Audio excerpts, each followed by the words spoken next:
Objektif kewujudan skuad ini adalah satu, manifesti perancangan KBS dan FAM yang akan memastikan graduan NFDP dan lepasan pusat latihan daerah, Sekolah Sukan Malaysia dan Sekolah Sukan Negeri mempunyai ruang untuk mengembangkan bakat mereka di antara usia 18 hingga 22 tahun. Yang berhormat Datuk Seri Menteri, pasukan skuad projek FAM MSN ini akan diisi seramai 30 pelatih dalam kalangan lepasan AMD, produk Piala Belia dan Piala Presiden serta Sekolah Sukan Malaysia dan Negeri serta pusat latihan daerah PLD di bawah NFDP yang akan membentuk skuad bawah 20 tahun itu bermula Januari ini. Bagi melambangkan hakikat skuad projek ini menjadi platform kesinambungan kepada NFDP dan AMD, logo yang dilancarkan turut menggabungkan elemen logo AMD dan NFDP serta panji-panji negara. Sesi pemilihan pemain telah dirancang bermula 11 Disember 2022 iaitu esok mengikut zon yang telah dikenal pasti. Sebagai langkah mendedahkan mereka kepada saingan kompetitif sepanjang musim, pasukan akan menjalani latihan di Majlis Sukan Negara sebagai pusat latihan resmi sepanjang tempoh program dijalankan. Sekalipun skuad ini bukan pasukan kebangsaan sebenar, kelompok pemain usia ini yang cemerlang akan dijadikan sebagai teras skuad kebangsaan negara bagi menghadapi Sukan C Vietnam 2021.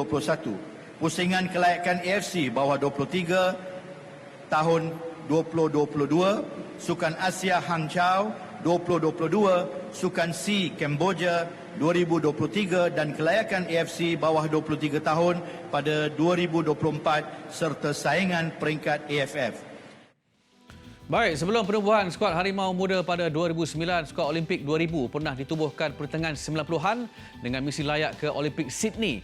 Akmal Rizal, Khalid Jamlus, Rafdi Rashid serta Yuzaiman Zahari antara pemainnya. 11 tahun selepas gagal ke Olimpik, Harimau Muda diasaskan dengan sasarannya emas Sukan C dan Piala Dunia Remaja. Wartawan Zuelmi Zanal Azam juga sempat menemu bual ketua jurulatih skuad projek ini, Yusri Cielah.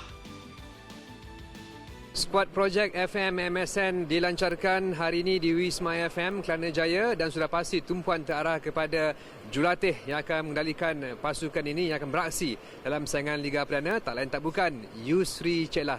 Coach, komen sikit. Syukur kepada Allah SWT kerana saya diberi ruang untuk mengendalikan pasukan ini dan saya rasa saya cukup bersemangat untuk mengetengahkan bakat-bakat baru kerana saya rasa saya belum pernah melihat kebanyakan pemain selepas AMD, lepasan Sekolah Sukan Negeri dan juga pusat latihan daerah. Di sini saya melihat satu peranan yang cukup baru kepada saya dan ianya memberikan motivasi bagaimana untuk kita menyerlahkan bakat-bakat yang ada di luar sana kerana ianya sinonim selepas pemain-pemain AMD ataupun lepasan sekolah mereka hanya terlibat dengan pasukan belia. Dan di sini apabila platform yang diberikan oleh FM untuk beraksi di Liga Premier, bagi saya sesuatu yang cukup baik untuk pendedahan kepada bakat-bakat baru. Okey.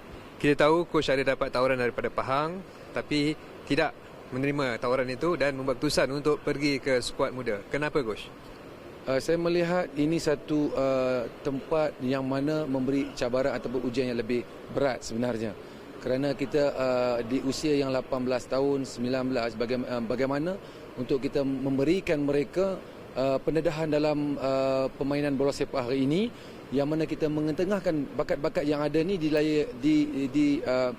di saingan yang kedua, maksudnya layer kedua dan ketiga.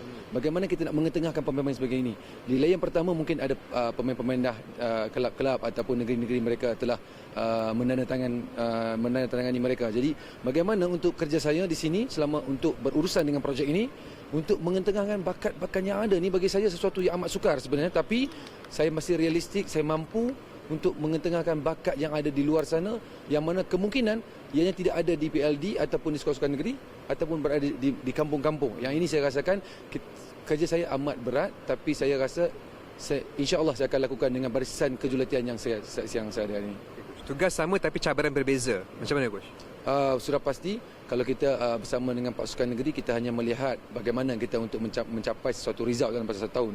Di sini kita mengambil pendekatan bagaimana kita untuk memberi pendedahan kepada pemain. Dalam arti kata lain, bagaimana mereka menghadapi sesebuah pasukan yang ada pemain import, ada pemain senior di dalamnya, dan bagaimana mereka mengadaptasi corak permainan di Liga Premier yang sedia maklum dengan kepantasan, dengan fizikal yang amat besar. Di sini adalah tugas yang sekali saya kata amat sukar. Okey Coach.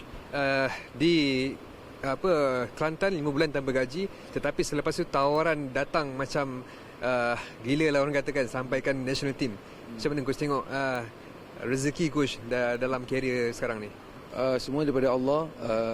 Asasnya adalah kita agak honest, jujur dengan apa kerja kita kepada Allah, kerana setiap kejayaan ataupun musibah itu dari Allah semuanya. Jadi kita harus bersyukur dengan apa juga yang datang, dan yang kita lepaskan itu bukannya adalah kerana tidak bagus untuk kita ataupun sebagainya. Sebaliknya adalah Allah memberikan ruang kepada saya, ini yang untuk terbaik untuk saya, dan alhamdulillah saya menerimanya dengan tangan terbuka.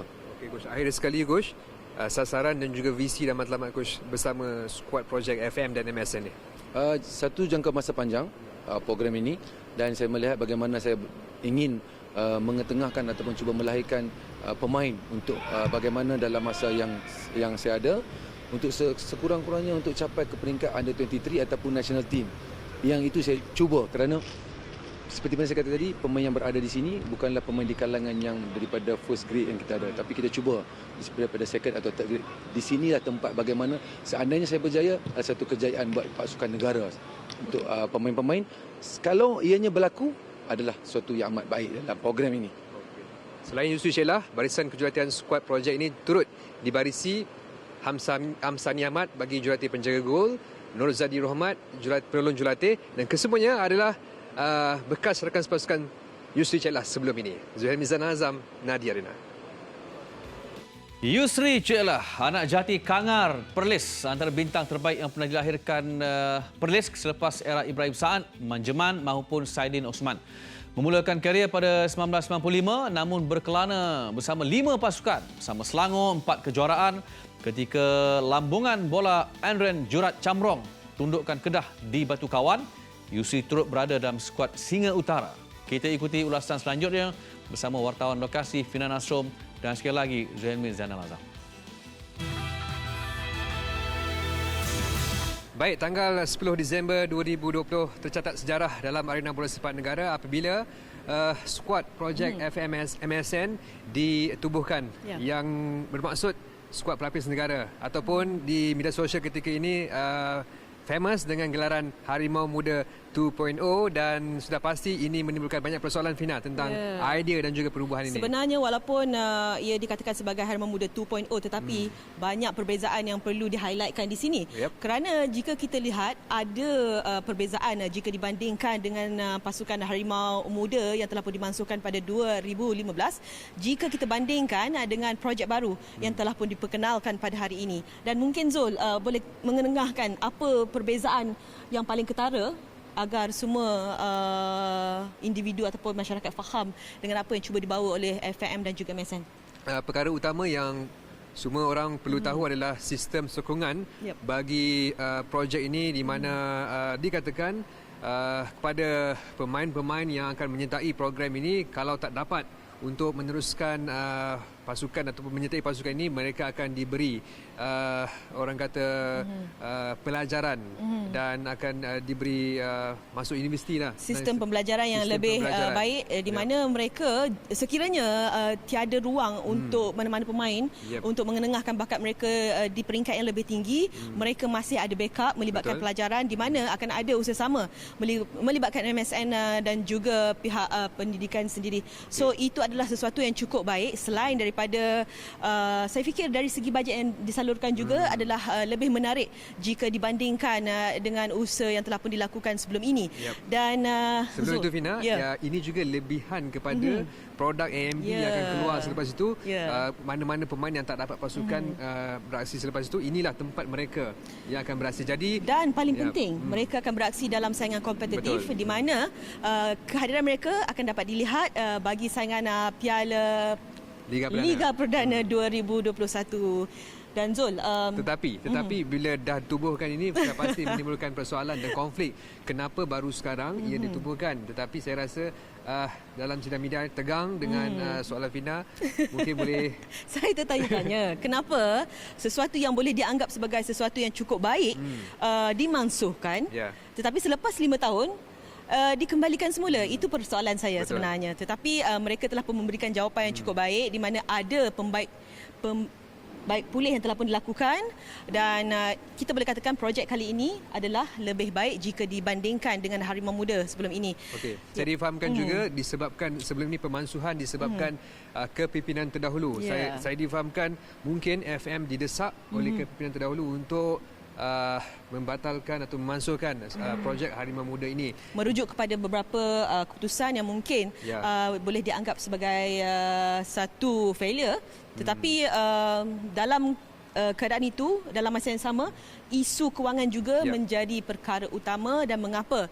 skuad Harimau Muda terpaksa dimansuhkan. Dan saya tertarik sebenarnya kelibat penolong pengarah teknikal Dato' Ong Kim Swee adalah individu yang bertungkus lumus dalam memastikan pemilihan jurulatih dan juga pelaksanaan bagi program ini, Zul. Skuad projek MSN MFM dan saya difahamkan seperti nama yang telah kita tahu, Yusri Syeklah, Khalid Masrun, Hamsani Ahmad, Rozani Rahmat antara barisan kejuratihan yang akan mengendalikan barisan skuad projek ini.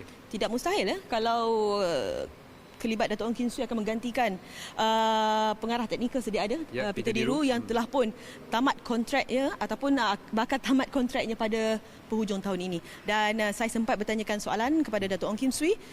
Silakan. Saya rasa itu terpulang pada pihak pengurusan.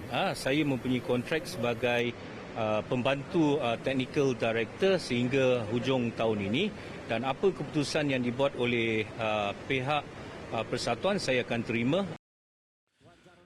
Baik, terima kasih Fina dan juga Zul. Sementara itu, ini reaksi dua bekas pemain kebangsaan mengenai pembentukan semula skuad projek ini. Hai, saya Irfan Fazail. Sebagai salah seorang pemain daripada skuad Harimau Muda, saya rasakan cadangan untuk mewujudkan kembali pasukan Harimau Muda sesuatu yang positif untuk pemain-pemain muda, di mana mereka akan dapat lebih pendedahan dan masa bermain sebagai satu pasukan itu lebih lama. Secara tak langsung akan memberi satu yang positif untuk pemain-pemain itu sendiri. Di pandangan saya, idea penubuhan pasukan muda negara ini saya rasa satu keputusan yang cukup baik yang diambil oleh pihak FAM khususnya, yang mana bagi memastikan kesinambungan kepada pemain-pemain muda negara ini, khususnya daripada pelatih-pelatih MD sendiri. Mana kata mereka still lagi mempunyai pasukan untuk mereka berlatih dan juga dapat beraksi di peringkat yang lebih kompetitif lagi lah. Dan kita sebagai pendukung dalam arena bersepak negara harus memberi sokongan yang terbaik lah kepada pasukan ini. Dan insyaAllah dengan adanya pasukan ini nanti kita dapat lagi melihat ada lagi pemain-pemain muda ataupun pelapis ini yang berpotensi untuk kita gilap bakat mereka, untuk kita ketengahkan mereka di peringkat yang lebih tinggi satu hari nanti, insyaAllah. Dan bersama saya bekas pemain pasukan kebangsaan Asmawi Bakiri. Kita terus kepada topik perbincangan penting. Ini projek yang dinamakan projek FM MSN. Kita pernah bincang anak rimau A, anak rimau macam-macam. Tetapi tiba-tiba timbul pula skuad ini untuk masa depan yang lebih cemerlang untuk bola sepak negara. Reaksi Asmawi selepas mendapat khabar berita ini? Okey, reaksi terkejut sebenarnya. Terkejut dengan dan rasa macam nak lihat juga apa sebenarnya ala tuju nanti yang sebenar-benarnya. Betul kita dapat penerangan tadi, tetapi pada masa yang sama setelah ini yang 4 kali dibuat So reaksi ini sebenarnya cukup berbeza pada pandangan saya kerana mendapat khabar positif, negatifnya pun banyak. Jadi pada saya untuk sebagai pemerhati, saya nampak projek ini adalah salah satu projek yang baik. Tetapi cara pelaksanaan tu agak perlu diperhalusi lah kerana ini dapat kita ambil cerita yang 4 kali tu juga, apa yang berlaku ada baik ada buruk dia. Tapi pada masa yang sama kita perlukan projek ini dibuat dengan secara tulus, secara lebih jelas, sistematik dan memberi kesan kepada pasukan negara nanti. Okey. Kalau kita lihat program-program sebelum ni, pastinya kita letakkan dua perkataan, baiknya, buruknya. Ya. Anda melihat situasi ini, kita mulakan yang kita terus kepada buruk dululah. Okey, baik buruk tu memang ada kontra dia. Okey, memang banyak, itu seimbang dia sebenarnya. Untuk perkara ni saya dapat lihat jelas kalau perkara buruk dia tu masuk ke dalam liga dicanangkan liga Perdana 2021 tu akan memberikan sedikit kesan sebenarnya. Dari kesan pemain-pemain muda ni nak berasik tak menjadi isu sebab kita nakkan pendedahan. Dia bermain di peringkat orang dewasa, kita panggil. Dia nak berdepan dengan orang dewasa, pemain import, rub shoulder to shoulder dengan pemain besar, semua pengalaman. Betul. Tetapi dari segi sistem pelaksanaan bola sepak kat Malaysia, sebenarnya dia akan jadi kelakar nanti. Dia akan memberikan kesan buruk kepada, saya letakkan kepada atas MFL. Nanti di mana kredibiliti mereka, perancangan usaha sama ni meletakkan dalam liga yang kita anggap nak ke arah profesional, nak menetapkan syarat, nak meletakkan kenapa pasukan ni tak boleh main, kenapa pasukan ni boleh main, jadi menjadi satu isu. Dan itu menjadi sikit keburukan dalam apa yang berlaku dan mungkin ada banyak lagi. Dan untuk sentuh kita kebaikan, itu yang saya maksudkan, gabungan-gabungan ini, pemain-pemain muda ini diletakkan dalam satu, kita letak tournament ini memberikan kesan kepada mereka untuk mereka bersaing dalam peringkat bermain dalam banyak. Kalau dikabarkan 11 menjadi pasukan yang ke-11 dalam liga pasukan, so 11 dapatlah 20 main, 21 kali main. So itu saja perjalanan mereka by year tu setahun. Tapi yang pokok besar dia ni untuk pemain scout ini sepatutnya kita lebih highlightkan dia untuk buat persediaan. Dimaklumkan ada SEA Games, ada kelakkan AFC baru 3 tahun. Okey, awak seolah-olah melihat skop awak lebih kepada ke arah Liga Perdana dengan MSN dan juga FM meletakkan dua edisi Sukan SEA dan juga Sukan Asia sebagai benchmark utama. Ya, tu jelas kat situ. Persediaan main pergi Liga Perdana nak buat persiapan untuk 2 tournament, 3 tournament ni. So jangka masa hingga 2024 untuk kelakkan AFC tambahan lagi tu. So sebenarnya perancangan tu untuk 17, 18 tahun 17, 18, 19, 20 tahun punya pemain dalam kelompok tu untuk ke Liga Perdana yang saya maklumkan, okey, itu kompetitif yang mereka ada itu. Tapi pada masa sama sebenarnya dalam liga tu sendiri nanti ada konflik interest berlaku kat situ dari segi pasukan yang nak bermain dengan mereka itu. Itu saja yang saya nampak.